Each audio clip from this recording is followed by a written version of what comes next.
Ассалаумағалейкум достар, тарихты сүйген адам каналына қош келдіңдер.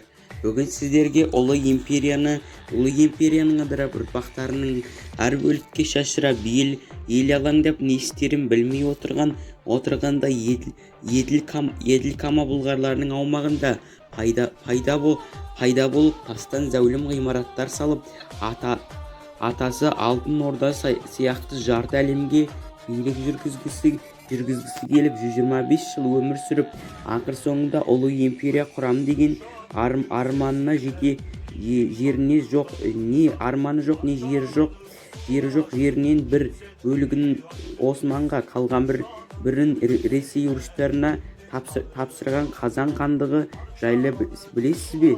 Білмесеңіз сіз үшін білген дұрыс. Сонымен кеттік. Қазан хандығы Алтын Орданың ыдырауы салдарынан еділ кама бұлғарлардың аумағында Қазан хандығы 1438 жыл және 1552 жылдар аралығында өмір сүрген.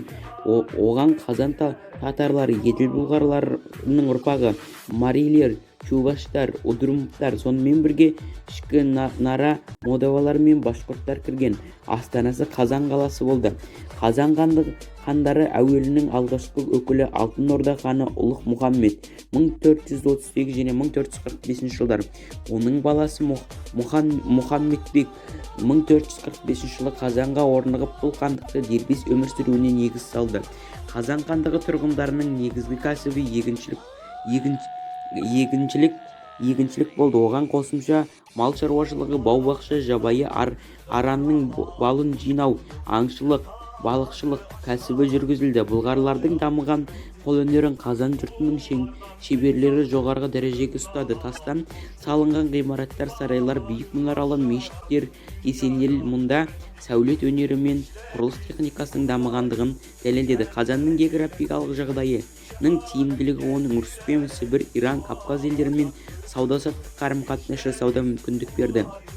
Қазан хандығының жоғарғы үкімет билігі ханның қолында болды, бірақ оған ірі ақсүйектер кеңесі диван бағыт сілтеп бақылау жүргізіп отырды. Ақсүйектердің ең ықпалды жоғарғы тобын негізінен 4 рудан шыққандар болды. Олардың кейін сұлтандар мен әмірлер, бұлардан төменірекке мырзалар, ұландар, жауынгерлер тұрды. Аса маңызды мемлекеттік мәселелерді шешу үшін хан ақсүйектердің құрылтай жиналысын шақырды.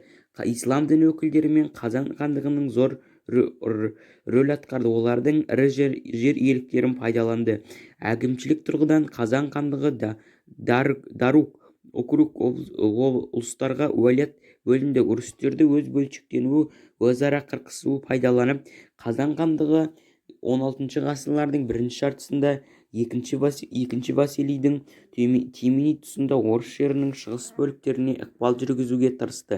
Бірақ орталыққа бағынған Ресей мемлекеті біріккеннен кейін Иван III Васильевич тұсында Қазан хандығына қарасты күрес күшейді. Қазан мен Ватиканға 1467 жыл және 1469 жылдарда жасалған шапқыншылықтан кейін Қазан хандығы орыс жеріне шабуылын тоқтатты. Алтын Орда құлағаннан кейін 1480 жылдан кейін Иван III Қазан хандығының шабуылға қайта бастады. 1487 жылы 9 маусымда орыс әскерлері Қазанды алды.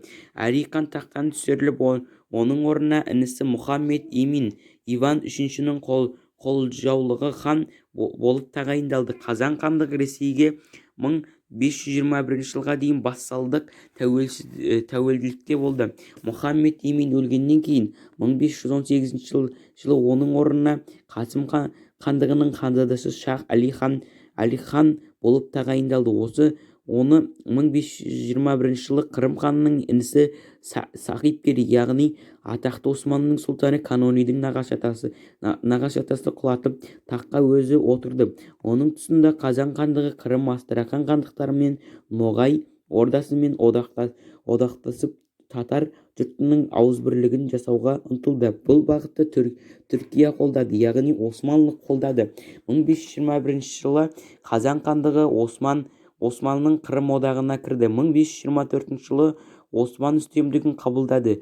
Таққа Сапагери отырды. 1524 және 1549 жылы бұл одақтан қауіптеніп оны сақтану мақсатымен Василий III Сура өзенінің сағасына Вассулерик қаласын салдырып бекініс жасады. 1523 жылы Иван IV нығайып алғаннан кейін Қазан хандығына қарсы шапқыншылық күшейтті. 1546 жылы татар ақсүйектерінің үлкен бір тобы Уруске қарсы күресті тоқтатып Иван IV жағына шықты. Оның артынша Қазан хандығынан бүкіл тау жағы, батыс жақтан шубаштар бөлініп кетті. 1545 және 1552 жылдарда Қазан жорықтары Қазан қаласының орыс әскерлерінің шабуылмен алдануымен 1522 жылы аяқталды.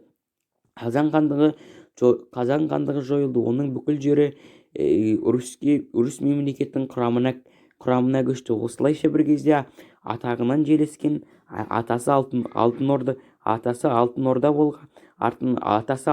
болған ұлы Қазан хандығы да өсті. Бір бөлігін Османлыларға, бір жерінің келесі бөлігін Уруске берген бойда тарих сахнасынан тарих қойнауына кіріп кетті. Достар, видео мынау әлеуметтік желіге таратып, ендігі келетін видеоларымызды күтсеңіздер. Аман сау болыңдар.